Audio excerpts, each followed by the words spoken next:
You're listening to the RE Social Podcast with your hosts, Andrew and Vince from AnVi Invest. For more information, go to onvinvest.com. What's up, you guys? Welcome to another episode of RE Social Podcast. Today, I have a very special guest, Zach Lemaster, CEO of Rent to Retirement. If you haven't been living under a rock and you listen to any podcast over the last year, you would have seen him on Bigger Pockets, Zen and the Art of Investing, and many other podcasts. Welcome to the show, Zach. Okay, appreciate you having me on. It's a pleasure to be here. Cool, man. I'm excited too, because a lot of the stuff I'm going to ask just selfish questions for myself, so because I really like this stuff. And for people who don't know or haven't listened to you already, can you give a little 90-second intro of what you do and what your company does? Certainly. So Rent to Retirement, we're the nation's leading turnkey and build-to-rent investment company. And that's kind of one of these buzzwords when you hear turnkey. But essentially what we do is we identify the best locations across the country where we see the best investment opportunity. And we have our local teams in those areas to be able to provide turnkey properties to investors in those areas where we basically handle everything. So the idea and the concept is that, you as the investor, regardless of your experience level, regardless of where you're geographically located, we provide an easy access to off-market turnkey deals and new construction deals across the country that offer exceptional cash flow and appreciation, and we kind of handle everything for you. Oh, that's cool, man. I want to talk first about Rent to Retirement a little bit, and then we'll go into your personal story. So, just like I wanted to start off with how is your company different than others? Because I've talked to a lot of the guys like Jason Hartman, Kathy Fetke. They all have their own turnkey provider thing. And are you doing a lot of build to rent to retirements, or are you just buying, rehabbing, and then doing that? Yeah, we think we operate in a very niche space of turnkey because it is one of those very broad terms that a lot of people operate underneath. So I think the first differentiating factor about our company is we do focus specifically on build to rent, so mainly new construction assets. These are single family and small multifamily. We like new construction because generally speaking, you have a better experience and you have higher returns over time. New construction allows the opportunity to attract better quality tenants. There's less maintenance. You don't have any CapEx. You're not dealing with, the 1920 house that was rehabbed that's 100 years old, right? So that's really our core focus. In addition to that, we spend a lot of time helping people build investment strategies. We're not just selling properties to them. We're helping them piece together a plan that's going to allow them to be a successful investor over time. If anyone reads our reviews online, that's what you'll see is that it's not just, hey, these great properties, et cetera. It's these guys spend a lot of time with me to help me get started and maximize tax benefits, build an investment strategy. But a little bit deeper beyond that, I think what's really allowed our company to excel beyond even potentially some of our competitors is that, we're able to go to we do two things. We do build to rent, so we do our own new construction in-house, but we also have unique partnerships that are exclusive to us with some of like the nation's largest national and regional builders, like Toll Brothers, LGI, Lennar, LGI. Some of these, DR Horton would be another one. So we go to these builders and we basically approach them about accessing some of their inventory. They build all across the country, but we can actually, choose the markets where we see the best opportunity and access some of their inventory that we're able to negotiate wholesale type of pricing that we pass on to the individual investor that they would not have access to on their own. Because as a group, as a community, we're buying large volumes of homes. And so that means we're able to pass like institutional type of discounts on national builder quality inventory off to the individual investor. And that could be really dramatic. That could be, $30,000 or $40,000 of a price reduction that you have immediate equity on a house that if you just went to, let's say, a DR Horton, you would be paying full retail. But we also have all the management teams and insurance and lenders set up to help someone, have a full turnkey experience. And then on the lending side, we also have some unique options that, no one else that I've seen really has out there where people can buy investment properties with as little as 5% down on multiple investment properties. These are portfolio loans. And so there's a lot of unique things that we make available to people to just meet their goals investing and find the best deals across the country.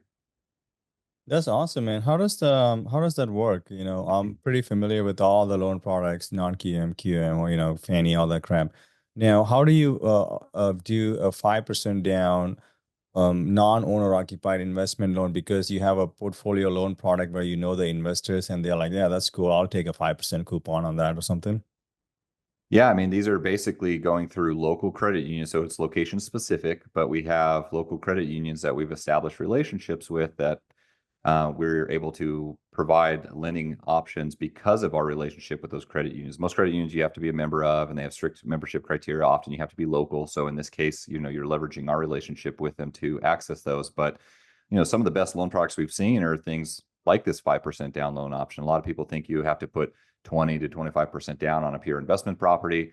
And that's true in the conventional space for, the qualifying mortgages. But basically, a lot of the credit unions in the Southeast that we've built relationships with have made it available to our investors where you can buy a pure investment property, non-owner occupied, you don't have to only put 5% down, but you can put as little as 5% down on up to 5 investment properties. These are pure investment properties.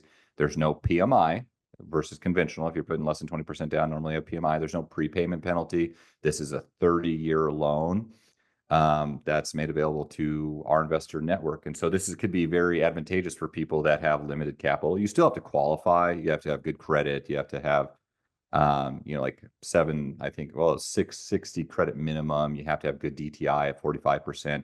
But this particular loan, and this is just one of many examples, but this particular loan product means that someone, instead of putting 20% down on a property, in theory, could buy 4 investment properties with a 20% down, or they just buy one property with less money down. And that can be very advantageous, especially if you're someone that is trying to maximize your portfolio and do things like cost segregation, accelerate depreciation. So, just lots of different loan products available, and we're constantly scouring the nation to find the best loan products, and they're always changing. And are these like sub 8% or is it like it varies based? Yeah, it varies. Obviously, right now is a dynamic time. I don't know when this podcast will come out, but interest rates are kind of on the way down generally. But as it stands today, if you're 740 and above credit, you're putting 5% down, you have good DTI. Yeah, your interest rate is probably going to be between 8 to 9%. So that's what you would expect really with a 95% leveraged property. Of course, you could put more money down than that and still be less than 20%, and that will reduce the risk for the lender to be able to carve the interest rate down.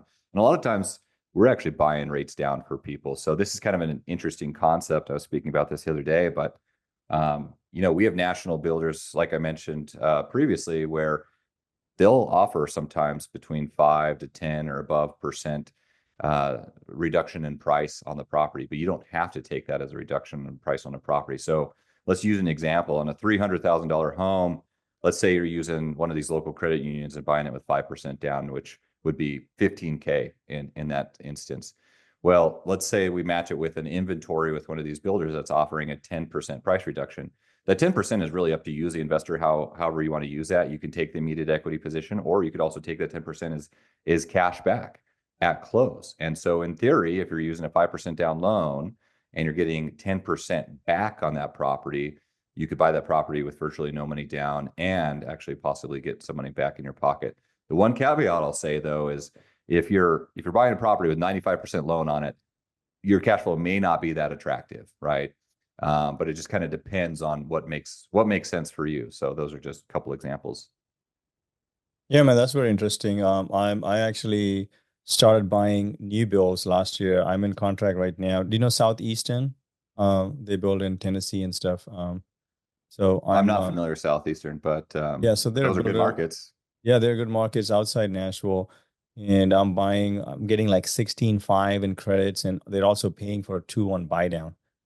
So it is interesting. So once you don't do owner rock, then you can't use the 2-1 buy down. Then I got to go non-QM and try to use the credits differently. It's a very interesting game to play. I really enjoy it. And yeah, man, I agree with a lot of the stuff you're saying. So now let's talk about how you go pick a market, like because for me, a lot of the time I spend a lot of time researching, macroeconomics, like population growth and all that stuff. But if you say, hey, my name is Jack, I'm CEO of this big company, we've done a lot of research and these are the markets we're going to, I'm already like, oh, okay, well, this seems easy. Like if Whole Foods already done the research, probably a good area to buy a house there, right?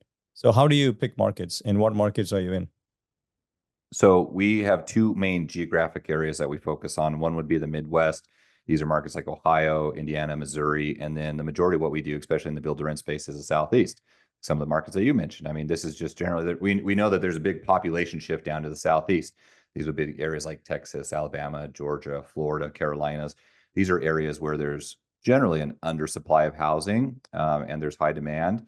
And also areas that have things like landlord-friendly legislation, low taxes. We want to see an area that has a diversity of industries, not just solely reliant on one industry like oil and gas, because that could obviously change. We try to be below the median house price point for single family, which is usually around 400,000, give or take. Most of the new construction we have is between 200 to 300,000 on single family. That certainly helps with cash flow and allows you to have the highest tenant demographic and retail buyer demographic. But it also gives you, a lot of runway. But really, I think when we look at identifying a market, all the criteria that I just mentioned is like fundamental essentials. We obviously want to see positive cash flow and have an affordability and have a supply constraint there, so we know that we're going to keep these properties leased. But I always encourage people, like, especially when you're looking to invest out of state, it can seem overwhelming and daunting, because it is. There's 1,000 different markets that you can start investing in, and the reality is that there's probably a lot of them that fit your criteria. But at the end of the day, if you're looking to build a strong portfolio long term, especially out of state, diversifying to different areas, kind of comes down to just like don't overthink it. So many people, I think, overanalyze things too. And don't get me wrong, we do our due diligence and our research in these areas, but if you can be in a good growing area where it has an undersupply of housing and you see appreciation and good jobs, like if you're in a good area with a good team, that's kind of all you need to focus on, right? Because markets are always dynamic and they're changing. But if you can focus on good quality inventory and good neighborhoods with good teams, that's like the recipe for success. But yeah, we have a whole, like, I don't know, 160-point checklist we go through in a market, both on a macro and microeconomic scale. We're looking at the neighborhoods, we're attending city planning meetings, seeing where the future transportation and jobs are being developed. But a lot of it too, I'll say the market is equally as important as the local team that you have there. Of course, we have local property management teams that handle everything for the investors and the properties that we have. And it takes a considerable amount of time to vet them as well. Vetting the insurance companies, making sure you have good policies, vetting the lenders, all the things, the real estate attorneys and CPAs, really about building a quality team to ensure that the property is going to be successful over time, not just being in the local market. That's very interesting. Now, do you have properties in Tennessee or Georgia? We have some in Georgia, some new construction, and Tennessee is an area we've done a lot in historically. As of late, we have not had a lot of properties in Tennessee. There was a point in time when you think about Turnkey, it's like everyone thought Memphis, you know what I mean? But I still think those are very good markets. But I would say our strongest markets currently, especially in the Southeast, are going to be Alabama and Florida. So my family settled in Georgia. We're from India, but they live north of Georgia in Alpharetta area. Where are your properties in Georgia? We have some, as I'm looking at our inventory right now, outskirts of Atlanta. So Union City would be one area. I believe that's just southwest of Georgia. Mm-hmm. Locust Grove, we have new construction teams, and that looks like that's it on the inventory list as of now for Georgia. And so I wanted to move from the areas, but we'll talk about it. But I wanted to ask more about, so the way that I talk to people in meetups and what I've figured out is during these conditions, yes, you can get the credits from the buy downs and the lower interest rate helps with cash flow. But what I've noticed is I started furnishing my properties and doing mostly MTR, and I also like STR if I have to in the middle, just hybrid, but mostly Yeah. MTRs. Now, does your a portfolio profile in like Georgia or the Southeast, which I'm more focused on, does it support these kind of activities, or is it more towards long-term rentals? Well, our bread and butter, our core business has always been built around long-term rentals. That's just kind of our focus, and I think the most predictable and stable, tenant. Sure. class. However, I will say that certainly, and it's all location dependent, there's certainly areas that would be really conducive for a short-term rental or possibly a midterm rental. This is really, as you well know, specific to the location. If you're close to a university like Tuscaloosa, Alabama, we do very well with midterm rentals there. And often they're professional students that are going through medical rotations. So, I mean, that would be an area that would be good for midterm rentals. A lot of what we found is exactly what you just said, the hybrid model, where there's seasonality. So, whatever the Southwest Florida, the vacation time maybe is, Christmas through the spring, and then the rest of the season is not so high for, short-term rentals. So you do a midterm rental during that period of time. We've also had some people that have furnished homes just for long-term rentals and been able to increase rents significantly because there's people that are looking for long-term rentals, people that are displaced from hurricanes or whatever the case it may be. So, I mean, our core model is long-term rentals. We do have some properties that are short-term rentals. If someone really was gung-ho and wanted to, self-operate as a short-term rental or midterm rental, they certainly could, but that's going to be a little bit more geographic specific on where that would work, because it would not work in all locations. And Zach, what type of neighborhoods are your properties, you would say? Do you have anything in the A's or B pluses, or is it mostly C cash flowing areas? No, I think when you think of turnkey, that's probably what you think about as a C or D class asset. Yeah. That's 100-year-old rehab. Again, Uh-huh. that's not us, right? You asked me Okay. about differentiating our team. We do new construction in A class areas and upper B areas. So these are brand new construction properties in high-end areas that are going to attract quality tenants. So you would say even the Union City, Locust Grove, those are also kind of like A neighborhoods? I put those more in like a B, mid to lower B class. Okay. Now let's do like a fun example. So let's just pick one in Georgia and then say the price point. What is it like? All Just right. for Well, so listeners can do. yeah, I'd prefer. I mean, we can certainly focus on those, but that's like a 1% of our inventory. Oh, I'd let's go prefer to the choose a bigger, better market. market. What do you got? Alabama, Like, you said? yeah, like Alabama, we have, I don't know, 40 properties across six metro areas in Alabama. Like Tuscaloosa Um, or? Tuscaloosa, Montgomery, Huntsville, Mobile, Clanton, Thornsby, Brookwood. So a lot of stuff in between and Jasper, a lot of stuff secondary markets and stuff in between, like Huntsville and Birmingham. And also Southwest Florida is a big market for us. So, but if you just want like a general idea of inventory, and anyone can see this on our website as well. We have a full inventory list that has price points, pro formas, all the things that you would want to see. The general public could see that. But let's just use like a general Birmingham example. Sure. We have a property that is 260,000 and offers a 13% cash on cash return. This would be something and that's assuming you're putting 20% down on a conventional loan is what we're running the numbers at. Those are leased at closing. So that's also a good point to note, is that you don't have that immediate vacancy. And on those, yeah, same thing. We're offering up to 8 to 10% credit on those. So that kind of gives you an idea. That's going to rent that $2,600 or $260,000 house. That's going to rent between $1,500 to $1,600 a month. Right now, it's rented at $1,555. So that gives you an idea. That's a 1,800 square foot, 3-bed, 2-bath that just completed this year. And that's a B in area? Yeah, I'd give this one a B class area. Once you get into the A class areas, especially in some of the areas like we do in like Florida, those price points are probably going to be that $350,000 to $400,000 range. Mm-hmm. And so what do you see in terms of appreciation in these states? Which one is more appreciation focused? And, cash flow is good enough. You're not losing money, but it's not quite. That's kind of the properties I tend to go for because, I live in Southern California. I'm used to that kind of style. So what would because I did look up Alabama and I believe, population growth and economy, they were not as booming as something like Georgia or like Florida. Is that accurate? Or am I just like haven't done research? Well, I would not look at a state as a whole. Okay. I think you need to dig a little bit deeper I see. and look at, the specific, city and metro area, for example, because that can vary dramatically across the state, right? Like, Yes. for example, Huntsville is a market that, has a ton of jobs booming and has a lot of tech, it has a lot of government. NASA has a presence there. Home prices have appreciated dramatically. And again, even within Huntsville, there's certain neighborhoods that do better than others, right? Most builders, ourselves included, try to build in areas where there's demand.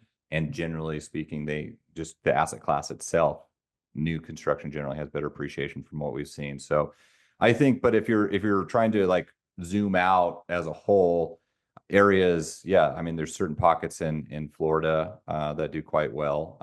Georgia, again, that's a newer market for us that we have limited experience in and limited inventory. Texas has been one that we've seen exceptional growth in. Even within Florida, though, I mean, we work in some secondary markets for example, outside of Orlando. Orlando's an extremely expensive market, has really good appreciation. It's hard to cash flow there. We focus on some of the suburbs like Polk County, so an area like Poinciana that's 30 miles southwest of Florida, kind of in between Florida or between Orlando. Is that close to Lakeland? I'm not sure where Lakeland is, but Lakeland is between Tampa and Orlando. I have an apartment building there. That's why I know that area. So Lakeland, I believe, is closer to Tampa, but yes. So Okay. Poinciana, what I was mentioning, Polk County, that this would be like a 30 minutes southwest. Southwest. Okay. Of outside of Orlando. But my point being, to answer your question, is that we try to have a balance, right? We have a foundation of areas that have X amount of cash flow. We want to see at least an 8% cash on cash return with someone using a conventional loan. But we also want to be focused on appreciation and growth. We have control over the type of tenants and the leasing. So our average rent growth is 6% per year in the Southeast across the board. That's double the national average. You wouldn't expect that just generally if you didn't. I mean, if you were using a random property management team, but those are the areas that we try to focus on that would be more appreciation based. Now, conversely, we have some areas in the Midwest, Ohio, Indiana, Missouri. Those you would not expect strong appreciation, right? Those would be more what people would generally classify as a cash flow market. Obviously, much lower price points. You're in that 120 to 160 range. You may, on paper, get up to a higher cash on cash return into the double digits. There's going to be more tenant volatility probably with those, and not as strong of appreciation over time. So, like you said, I generally like the more growth markets in the Southeast, especially with new construction, where you have more predictable cash flow, better quality tenants, and better appreciation both in home prices and rents overall. That's awesome, man. Yeah. That's very interesting. And so you would say, as after someone buys a property from you guys, do you also provide management services? So short answer is no. We have local managerial teams that we use, we vet. A lot of times these are teams that I've personally used and have developed relationships with. At one point in time, we did do management. Let me tell you, that is a tough business, especially as you're, across 18 different markets. But no, we found better success working and vetting local teams. Excuse me. And in some cases, we may need to help them improve with systems and best practices that we've seen perform well, in other teams. That's the benefit on our end, is that we're able to see, best practices across the board in construction and management. Same thing would be the same for lending or insurance. We're looking to connect with the right people that offer the best products for insurance, for loans, for construction, for management. We're able to negotiate fees with all of them because as a community, we're purchasing hundreds of homes per year and then pass those references on to our investors. They don't have to use our management recommendations, but most people do because, we've gone through the vetting process with them. And are you able to build under like 150 a square footage or something? Because it seems like the prices are very competitively priced. It depends on the location. Land would be the biggest thing. I know that's separate from building costs, but I mean, sure. There's some stuff we're doing like in Southwest Florida, Cape Coral construction that, I think we're probably 115 to 125 square foot. Those are not going to be high-end luxury homes, right? They're rental properties. They're still nice finishes in them within their concrete block homes. So they're still going to be tile and things like that. We may not We may not use granite, but you know, it just depends on, again, the neighborhood and what you're specifically catering to in that area. And then your high end finishes will cost you what, 175 or something? Probably. I mean, and that's even greater than that if we're building in a, you know, a much higher end area more as we move more west, like out here in Colorado where we do some stuff, it's going to be much more expensive here. So yeah, I'd say that's probably a fair assumption. Where are your premium products located at? Like, you know, like you're like, I will live here. It's a neighborhood and it's premium finishes, flooring, vinyl, all that stuff. Have you thought about investing in real estate and taking advantage of all of those benefits without any of the work? That is something that AnVi Invest not only provides, but has been providing since its inception. With friends and family, we have built an empire and a system of a wealth generating tool that is giving us and our friends and family that leverage in their life to create true wealth. Go to onvinvest.com for more to see if you qualify. And thanks for listening. Yeah, well, if you're getting into the personal side, I mean, we do a lot out here in Colorado. These are stuff that we're mainly selling retail, or that will actually turn into a short-term rental. We own the top 3 producing short-term rentals in Colorado. Those are those are in ski towns up in Summit County, and those are going to be like really high-end type of assets. One of those was a new construction project where the land was actually just as expensive as a house. But as far, yeah, I mean, it's nuts. These are ski towns, you know what I mean? So it's very regulated as well, and limited land availability, and building costs there are just crazy. But the Southeast, I mean, that would be, I would say, I mean, we have some A-class stuff that is in Fort Myers, that's in, Pensacola. We have some stuff in Dallas and Houston. I would consider all those A-class areas that, you know, sometimes in San Antonio too, those prices can get up near $500,000. I mean, people that are buying those assets are probably ones that are going to do what you mentioned, which are short-term rental or mid-term rental, because I don't know if they would meet the cash flow numbers that are going to meet, you know, that 8% goal. And some of those are retail sales as well. Oh, interesting. Yeah, Pensacola, I've been there. It's you can drive from Dothan, Alabama, right? It's just south of there. I used to live there. Yeah. I used to sell Bibles door to door in Dothan. There you go. So you should know it well. You should know the streets. So yeah, Yeah, you could go that whole Gulf Coast, man. That's a really pretty drive from Orange Beach, all the way down Highway 1. Mm-hmm. Yeah, it's a nice area. I like that. Cool, man. So let's talk about, you know, we've got a pretty good idea of your company, you know, and then I want to talk a little bit about your personal you know, involvement with real estate and how you started that. Like how was that? Like, is your family like billionaires and just like buying houses and selling them, or how did it start? Yeah. I'm like many of us that found our way into real estate doing something different, right? I come from a blue collar family. My parents are both electricians. They were always renters. They own a house now, thankfully, which is great.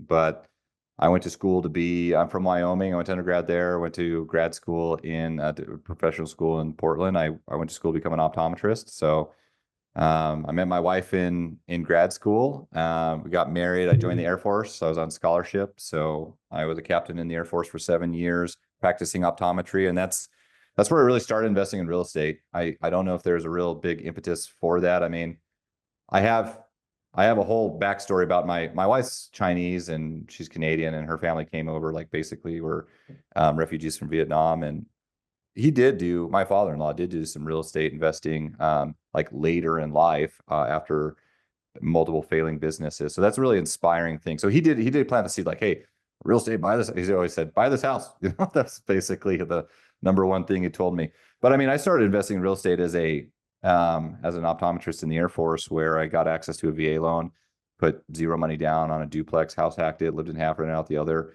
It's probably about 15 years ago at this point, but that's kind of where I got the bug. And actually, since that point, there's never been a single year where we haven't bought more real estate.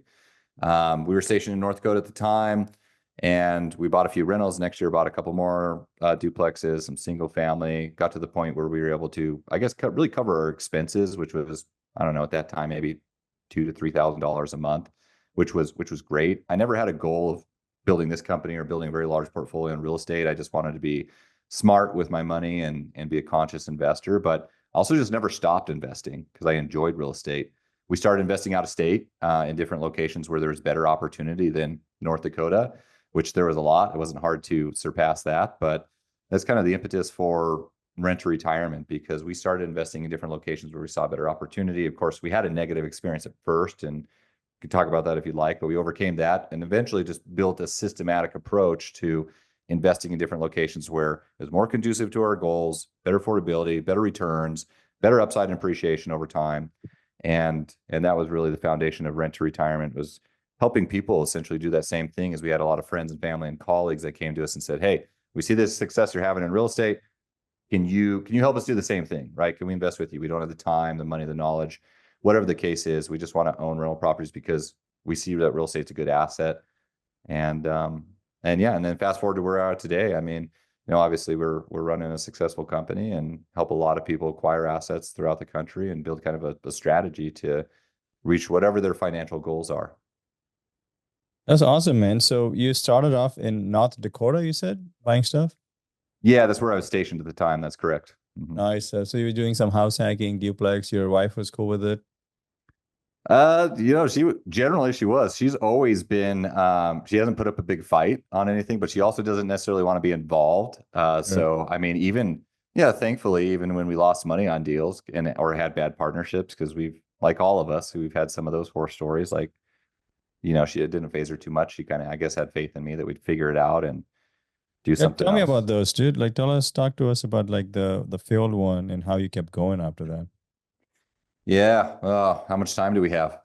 So you got 20 minutes. You have to go. So the first, I would say, and I did some wholesaling to begin with as well, just to build up cash. I mean, that was kind of not a ton, but we use that as like a supplement to our income, but and just reinvested all that money, of course, into long-term rentals. But our first investing experience out of state. So interestingly enough, our first experience out of state was turnkey. Again, broad term, turnkey, right? Bought Southside Chicago houses, D-class assets, very pretty renovations and photos. Maybe not structurally the best renovations. Tenants tore the places apart, never had a tenant stay longer than a year. Overpaid for the property, even though they appraised, and couldn't sell them for what I bought them for. So it's just kind of nightmare. We bought 3, they call them flats in Chicago. So we bought a 2 flat, like an upper lower duplex. And I ended up having a terrible experience with those. And like, that was a frustrating time. But I realized that we were just, we didn't go into that with appropriate due diligence. Again, we were at newer out-of-state investors, so there was a quote-unquote turnkey guy in there that was rehabbing houses.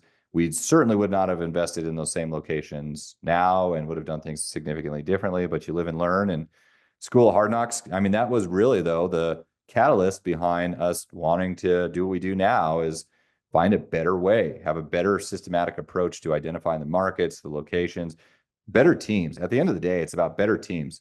We also had some partnerships over the years, and these were in joint ventures on real estate deals, among other things, where either we were a private money lender, we were actually partnering with someone on a deal, or whatever the case was. And a lot of those went south. I mean, I've lost millions of dollars in failed partnerships in real estate deals. And like, that's okay. I forget who said it, but it was one of my mentors along the day. He said, Zach, I've lost a lot of money in real estate, but I've made more than I lost. And I just that put things in perspective for me, because it kind of realized, like, real estate, and I know you would agree with me, but real estate, there's a lot of obstacles. There's always challenges. There always will be. This isn't for the faint of heart, but every obstacle is, obviously a chance to learn and grow. And if you can stay consistent to this game, I think just consistently acquiring properties over time in good areas with good teams and learning from your mistakes and refining your criteria, like, you're pretty much guaranteed to, make a positive impact on your financial position and create financial independence or generational wealth, whatever you're looking to do, if you just stay the course. So I guess that's my little motivational speech, followed by my failures. But yeah, I have plenty of them to share. How do you recover from something? I mean, is your family super rich? How do you recover from like millions of dollars of losses? Like, it'll be hard for me to recover even now, if I had that kind of losses. Well, I'm cumulatively adding up over time, but I mean, there was a partnership well, I probably shouldn't share publicly with some of those things. You can I leave mean, the there's, names out. yeah, there you go. I mean, look, at the point where we had, the properties themselves, the actual real estate, the physical real estate. I think I always look at real estate as a holding place for money. You may Sure. not be positive cash flow. You may need to do some additional repairs. You may be underwater sometimes, right? Like that happens if the market, but it's still a holding place with money. It's and that's why I think like physical, tangible real estate is a hard asset to lose your shirt on, even if you don't have a great experience, because there's still some value there. And oftentimes, if you work through the issues and you hold the property long enough, like you'll still come out okay. A lot of times, now some deals you just got to trim the fat, right, and cut your losses and move on. But generally speaking, time heals all issues with real estate if you hold it long enough and you stabilize the asset. Where I've lost the most money has been in failed partnerships with people, and that's either in a syndication. A lot of people that are interested in investing in syndications, I think what they don't realize is like you can lose all of your money in a syndication. Like that can happen, right? People can lose syndicator sponsors, and the deal can go south very quickly. Where if it's not managed appropriately, like it can be recouped by the bank. You can go into foreclosure. There's even some issues with syndications and fraud. Like we're actually seeing quite a bit of this today, even with kind of well-known sponsors, just because it was a tough time in the market for the past couple of years, and people had debt that, they had low interest rates that are due, and now they have an interest rate that's double, and they can't really continue to support that property. So it was always where I had the biggest losses were in failed partnerships where I didn't vet the person enough. I didn't, take my time going through those deals, or I just kind of invested blindly in things or put too much into one deal. I think that's why diversification is really key. But yeah, I've been in syndications where we've lost multiple six figures. The first 400K that I earned in our business, I turned around and lent to a guy that paid me interest for a year. So I got some money back, very minimal. And then he filed bankruptcy. It's just crazy. So like some of that stuff happens, and it's, yes, a mental blow, and maybe some people would stop there and decide not to, but I just kept going. Right. So I think that's that tenacity of just being able to keep going and understanding like, I'll make it back in something else. And the beautiful thing is that out of some of those failed partnerships and issues is that, even though you may be stuck mentally in that moment and it's hard to even think about what solutions there are. Often there's multiple solutions, but I've actually, connected with people because of those situations that I was able to make more money back that I would have never met if I wasn't involved in that negative situation. So I guess that being said, there's always solutions, and just keep your head up, because it's a lifelong game, right? Real estate's a game. Money's a game. You just got to learn to play it over the right way over time and make a few smart strategic moves. I'm noticing, Zach, as I'm speaking with you, you have a lot of good positive mindset, which I find very hard to see in like when I go talk to people, especially younger generation. They're always like mad or like, doing, oh, it's housing is expensive, car payments are expensive, and they don't have the like let's hustle for like a few years. And like I'm in my seventh year of investing. I manage a $10 million portfolio. I'm the majority shareholder in the company, but I still drive a Toyota. Like I don't really, that's not really exciting for me. So I just drive that, and I'm just like doing this, and I see that a lot of the people in the industry like you go through struggles, but you just kind of like keep going. You're like, all right, let's just like, so what is it about you that you have figured out? Like, even though it's crappy today, I see a long-term picture and I'm just going to keep going. Like, how do you keep moving forward like that? Yeah, isn't mindset everything? I think that Yeah. it's interesting because I remember when I was early on learning to invest, like I wanted someone to just tell me what to do, like, or like give me and I think so many people are like this, especially to mention some younger generations that are more, you know, immediate gratification type of thing. But I just wanted like a blueprint to success or something. And the reality is like no one can really give you that. I mean, the best that you can hope for is for a few nuggets of knowledge that you actually take out and apply, because it really comes back to you applying that knowledge and then just learning through doing. but I used to read the mindset books and a lot of the Kiyosaki stuff and a lot of mindset books. I'm like, this is good, but give me the answers. But now reflecting back, I'm like, I enjoy reading the mindset stuff because it's so important to just keep the right mindset and the right outlook. And I think that's just something I've tried to hold with me, and I've learned over time. Don't get me wrong. There's some low points. It's in life about anything, right? About relationships, about money, business, health, whatever the case is.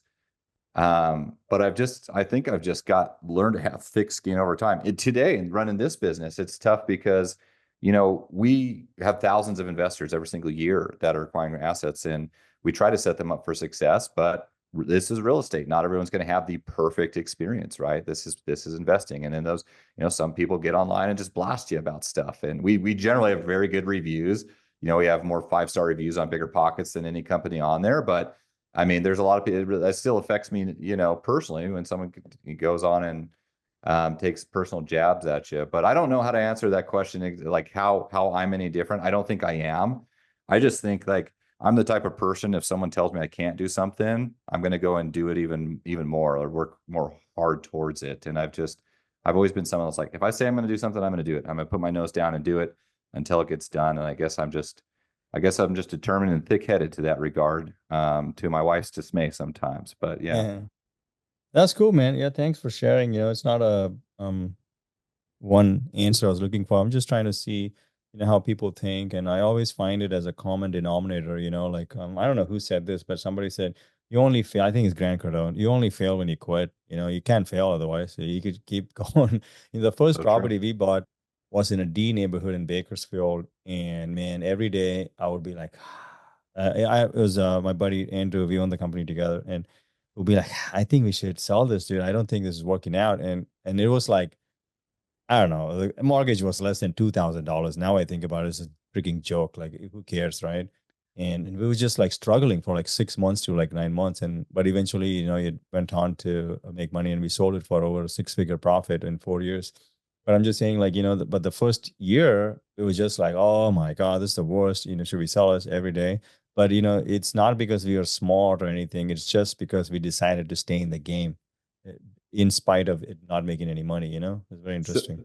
yeah, and I love that story because so often people are, again, so focused on the immediate issue, right? I would just Hmm. encourage everyone back out a little bit, think about the big picture, understand that there's going to be obstacles. This is investing.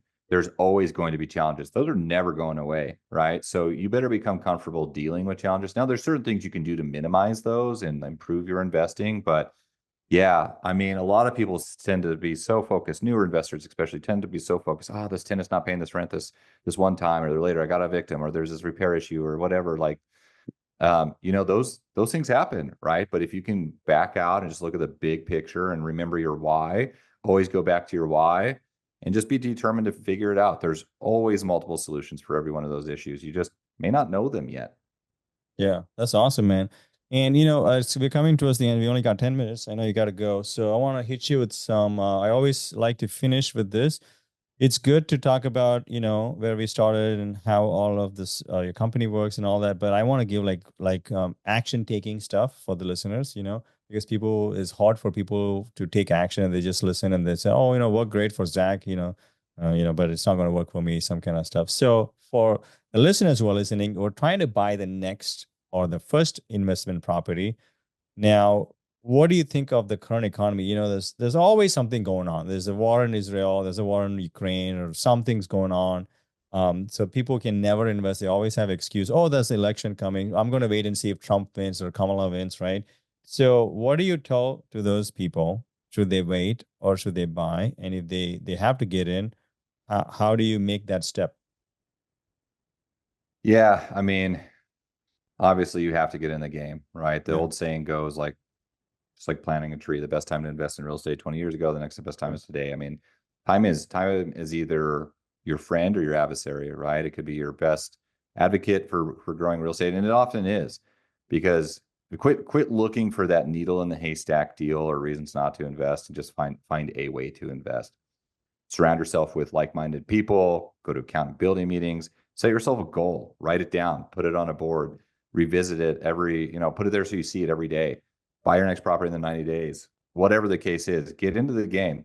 You don't have to have the perfect deal. Often what we found, we call some of our properties, I mean, you shared a perfect example about the property that was a problem property that turned out to, you did quite well on. We have this concept we call the lottery ticket property, where, we have a criteria buying property, but we also don't analyze and overthink deals. Like, if it meets our baseline criteria, I'll buy it, and I'll buy the one that, if there's another one that fits it, I'll try to buy that one too. And when we're in acquisition mode, and you just got to hold those properties over time, because the longer you own property, that's how real estate works, over, multiplying year after year with we call real estate the ideal investment. The acronym of all the ways you build wealth. I is your income, your cash flow. That goes up year after year, usually. D is appreciation, tax benefits. Those happen every single year, no matter what. Equity buildup as your tenant pays the loan down. That's happening every single year, just over time. And A is appreciation. All real estate goes up over time, regardless of short-term fluctuations. And then you leverage, obviously, is L, and that's being able to, leverage assets. But you just got to find a way to get in. If you can invest locally, if your local market doesn't make sense, find a way to figure it out of state, just like we did. Go the turnkey route, or do it on your own, or start investing, or start looking at different markets. There's always, like, as you mentioned, there's always going to be something that's happening. People thought that about COVID and kind of shut down their investing, and then look what happened to real estate prices after that. It's just there's always something. But I would say, just set yourself a goal, and either you're going to do it or you're not, and be honest with where you're at with your goals, time, experience, and resources.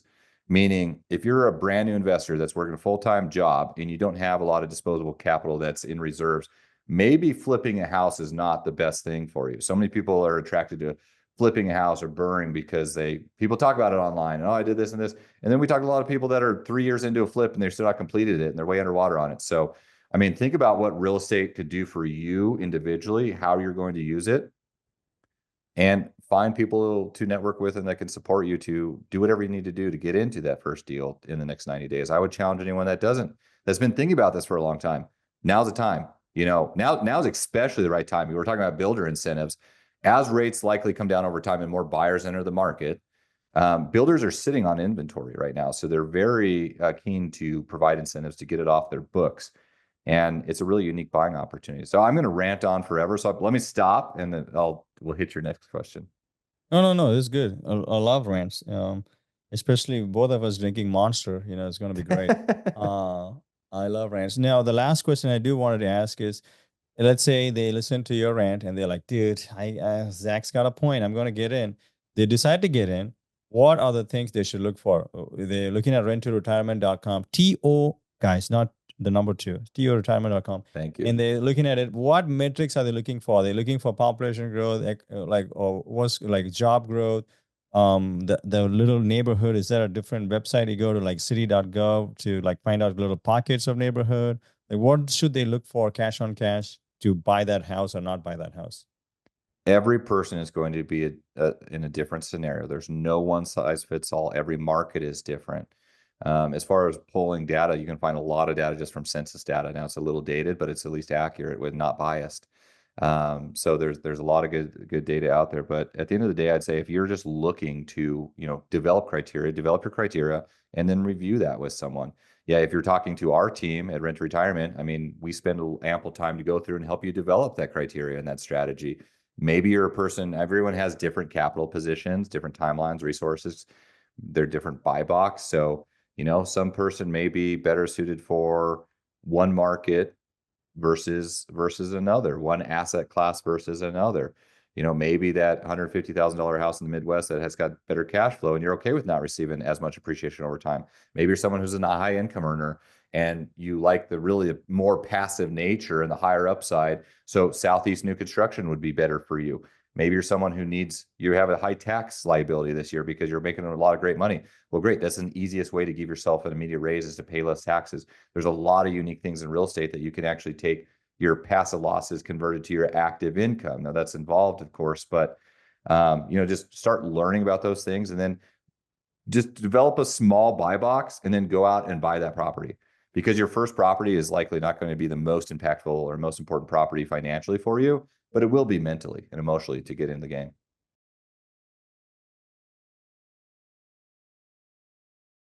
I don't know about you, but I definitely like to see 5-star reviews on any service or any product before I purchase. Please take a second to leave us a 5-star review, whether you're listening to it on Apple, iTunes, or Spotify, or whatever platform.